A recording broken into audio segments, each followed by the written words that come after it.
बता रहे हैं इस श्लोक के माध्यम से, और जैसा कि विनती माता जी बता रही थी, 2 जगह इस अध्याय में तो हम लोगों ने पढ़ा, इसका जो नीचे का एक लाइन है वो बदल जाएगा और हम 18वें अध्याय में फिर से इसको पढ़ेंगे। भगवान बोल रहे हैं कि बेटा तू एक बार में नहीं समझेगा, मेरे पक्का विश्वास है, इसलिए भगवान 2 बार इस श्लोक को लेके आए। कई श्लोके 2 बार हैं, तो जो बहुत इंपॉर्टेंट होता है उसको 2 बार कराते हैं, तो यहाँ पे 2 बार है। और भगवान क्या बोल रहे हैं? भगवान को पहले अर्जुन बोल चुका है, चंचला ही मना कृष्णा, वो बोले मेरा मन बहुत चंचल है। भगवान यहाँ पे पहला लाइन क्या बोलते हैं? भगवान बोल रहे हैं कि मेरे मन, मुझ में मन लगाओ। और बोल रहा है भगवान मन चंचल है, पहले ही तो समझा चुका हूं, आप फिर वही बोल रहे हो, उसको कैसे लगाऊं मैं? यही तो प्रॉब्लम है, आप सोल्यूशन नहीं दे रहे हो, आप प्रॉब्लम को और बढ़ा रहे हो, बोल रहे भक्त लोग। तो भगवान बोले अच्छा बेटा तू भक्ति कर ले, चल भक्त बन जा। अरे भगवान मन ठीक नहीं है, अब भक्त कैसे करूं? आपका भक्त बनना और भी कठिन है। भगवान कहते हैं तो मेरी पूजा कर ले बेटा, एक ऑप्शन तो दे रहा हूं तेरे को, 4 ऑप्शन दिया हूं। जैसे बोलते हैं ना डिस्क्रिप्टिव लिखने के लिए बोलो तो बच्चे लोग परेशान हो जाते हैं, क्या लिखूं इसके बारे में, मुझे कुछ नहीं समझ में आ रहा है, कोई ऑप्शन दीजिए ना। एक ऑप्शन बोले 4 ऑप्शन दे दीजिए तो मैं एक लिख लेता हूँ। अच्छा तो तू सॉल्व कर लेगा, तो इसीलिए हमें 4 ऑप्शन कर दिए। हम शायद मुझे लगता है स्कूल वालों को यही से चुराए हैं, स्कूल कॉलेज में ऑब्जेक्टिव क्वेश्चन में 4 ऑप्शन देने का यही से आया होगा। ये 4 ऑप्शन भगवान ने दिया है, तो फिर आजकल के टीचर भी 4 ऑप्शन देने लगे हैं। तो यहाँ पे भगवान को बता रहे हैं कि चंचल है मन, बहुत नहीं लगा पाऊंगा भगवान, भक्त बनो नहीं बन पाऊंगा भगवान, बहुत कठिन है। बोले मेरी पूजा करो। अरे बाप रे बाप, कौन सवेरे ब्रह्म मुहूर्त में उठे बताइए, हम तो उठे ही नहीं पाते भैया। सवेरे 5:30 7:30 बजे भी, 7 बजे भी बड़ा मुश्किल हो जाता उठना। तो बोले पूजा कैसे करें जब हम उठ ही नहीं पाते? तो अच्छा फिर नियम भी है, आप बोलोगे नहाओ, फिर क्या करो, धोती पहनो, फिर उत्तरी पहनो, फिर श्रृंगार करो, फिर आरती करो, बड़ा कठिन है प्रभु, पूजा करना तो बहुत मुश्किल है। भगवान बोले तेरे से कुछ नहीं हो पाएगा मेरे बाप, तू नमस्कार कर ले, जा छुट्टी तेरी। तो भगवान यहाँ पे बोल रहे नमस्कार कर लो। माता जी बहुत सुंदर बोला, ये चारों ही करना चाहिए, हम ये चारों ही करना चाहिए। क्यों? तो माता जी ने उसके लिए बहुत सुंदर बताया कि भैया तू नमस्कार करना चालू कर पहले, जब नमस्कार करेगा तो चमत्कार होना चालू हो जाएगा। कैसे? नमस्कार करते करते पूजा करने की आदत बन जाएगी, और पूजा करने की आदत बनेगी तो भक्त बन जाएगा, और भक्त बनेगा ना तो मन स्वमेव मेरे में स्थिर हो जाएगा। कितना सुंदर है ना, बहुत सुंदर ये तरीका भगवान बता रहे हैं, भगवान ने तरीका दे दिए।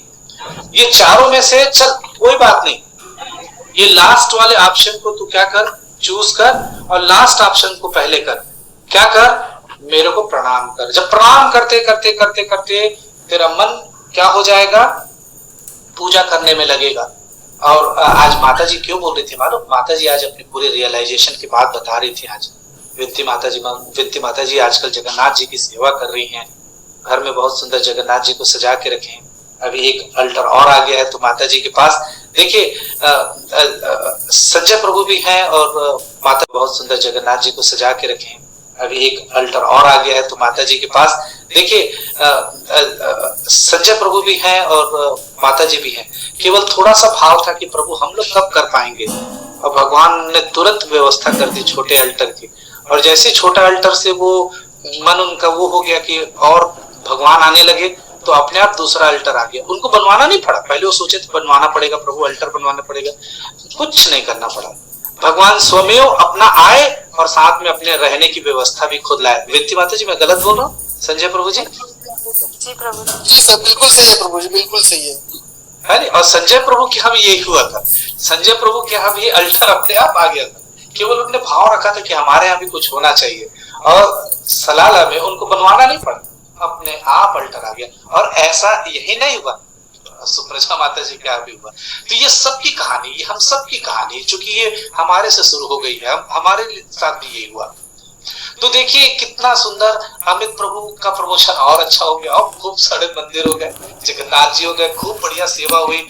इस बार अमित प्रभु सोनिका माता जी ने त्रिवेंद्रम के जो महाराज थे उनको घर में अपने घर प्रसादम के लिए बुलाया।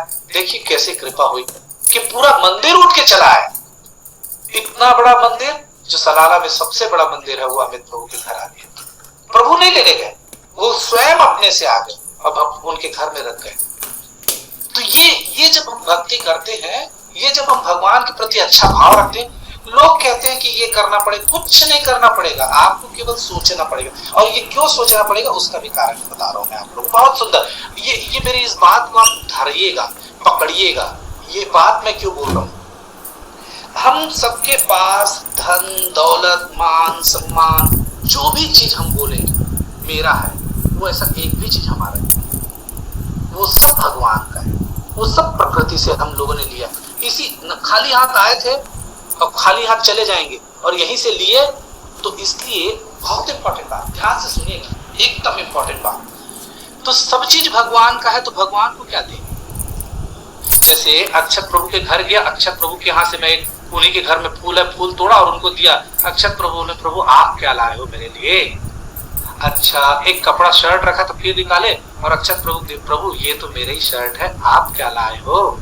अच्छा, फिर वहां पे पता चला खाने का उनकी मम्मी बना के वो ला के दिया, प्रभु ये समोसा गुलाब जामुन रसगुल्ला, बोले प्रभु ये तो मेरे घर का ही है, आप क्या लाए हो। मैं सिर खुजाते रह जाऊंगा, मेरे पास क्या है। ऐसा कोई सामान नहीं है जो भगवान का ना हो। क्या हमारा है मालूम, केवल हमारा मन हमारा है, और उसी को भगवान इसलिए बोले कि मेरे में लगा।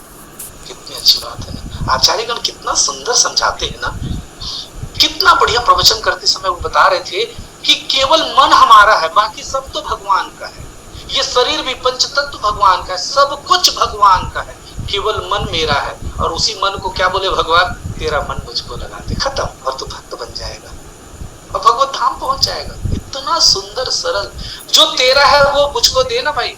हम लोग क्या बोलते हैं, तेरा तुझ, आपके सामने ट्विस्ट करके रख रहा हूं। मैं भगवान के लिए हूं, कृष्ण को हो, कृष्ण का होकर कृष्ण के लिए कृष्ण का भजन कर, बस जीवन का उद्देश्य। माता जी ये क्यों बोल रही थी मालूम, कि वो भक्त जो है वो पैसा कमाने जाता है, लेकिन उसका पूरा ध्यान कैसे में रहता है, ये जो मैं मेहनत कर रहा हूं उससे मेरा परिवार पले। इसी तरीके से इस भाव सागर में जो कुछ भी कर रहा हूं उसका अंतिम उद्देश्य क्या है, मेरे भगवान श्री कृष्ण प्रसन्न हो। इसको माता जी जो बता रही थी ना, उसको ऐसे समझिए। माता जी बहुत सुंदर बताई, जैसे वो आदमी काम करता है, उस आदमी उसका हर कहना इसलिए मान रहा है क्योंकि वो अपने परिवार का अनवरत रूप से निर्बाध रूप से पालन पालन कर सके। हम इस भाव सागर में वो सब सेवा क्यों करेंगे जिससे मेरे भगवान श्री कृष्ण के साथ मेरा संबंध स्थापित हो जाए, मेरा अनवरत रूप से उससे संबंध हो जाए, वो प्रसन्न हो जाए। इसलिए तो जो माता जी बोल रही थी उसको मैंने थोड़ा सा इसलिए आपके सामने पैसा रखा। हम लोगों को क्या करना चाहिए मालूम, मैं आज आते समय देख रहा था कि पक्षियां उड़ते हैं, तो जब पक्षी उड़ते तो देखिएगा वी शेप में बन जाते हैं, बहुत इंपॉर्टेंट बात। और हर पक्षी, जब एक पक्षी थक जाता है ना तो वो पीछे चला जाता है, और एक जो पक्षी है ना वो आगे चला जाता है। हम सब भक्त ऐसे ही, हम सबको ऐसे पक्षियों से सीखना चाहिए। हम सबको मिल के एक साथ भक्ति करनी चाहिए, कोई छोटा नहीं कोई बड़ा नहीं, और ऐसा एक दूसरे को प्रेरणा देते हैं। वो पक्षी जब उड़ते तो देखिएगा, लेकिन हर पक्षी को उड़ना पड़ता है, ऐसा नहीं कि आखिरी वाला पक्षी अपना पंख फैलाना छोड़ दे और तो गिर जाएगा। उड़ते सब है, एक लीड करता है ऐसे, और जब वो थक जाता है तो वो पीछे हो जाता है दूसरा। हमारे ग्रुप में भी हम सब भक्तों को ऐसे ही करना चाहिए। हम सबको एक दूसरे के लिए प्रेरणा का स्रोत बन जाना चाहिए। हम एक दूसरे का टांग खींचने के बजाय एक दूसरे को भक्ति कैसे करें उसके लिए पूरे टाइम तत्पर रहना चाहिए, मदद करना चाहिए। अरे सीमा माता जी आज क्लास नहीं चालू कर पाई, मैं कर, अरे दिनेश प्रभु इतना सारा सेवा अपने पास रखे हैं, इतना सारा दोपहर का क्लास, सवेरे जप का क्लास, शाम के कीर्तन का क्लास, कितना सारा सेवा वो बेचारे अकेले करते हैं।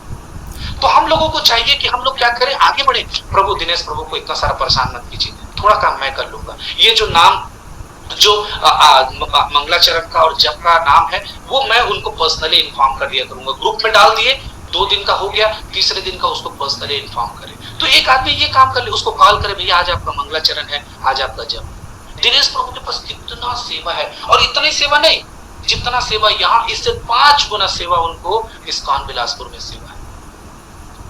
तो हम लोगों को क्या करना चाहिए, बांट लेना चाहिए। क्यों? क्योंकि सब मिलके हमारा पूरा ग्रुप आगे बढ़े और सब एक साथ हम भगवत धाम को जा सके। और जैसे गंगा में नहाने का सबको अधिकार है, उसी प्रकार से भक्ति में सभी का अधिकार है। गंगा में ऐसा नहीं ये नहाएगा वो नहीं नहाएगा, ना, सब नहाते और सबका पाप क्या हो जाता है, हर जाता है। उसी प्रकार से हम सब मिलके क्या करेंगे, भक्ति करेंगे और हम सब मिलके भगवान के धाम एक साथ जाएंगे, एक साथ हम सब जाने का प्रयास करेंगे। ठीक है, तो इस तरीके से हम सब इस श्लोक को विंध्य माता जी के माध्यम से बहुत अच्छे से समझ गए हैं। हरे कृष्णा।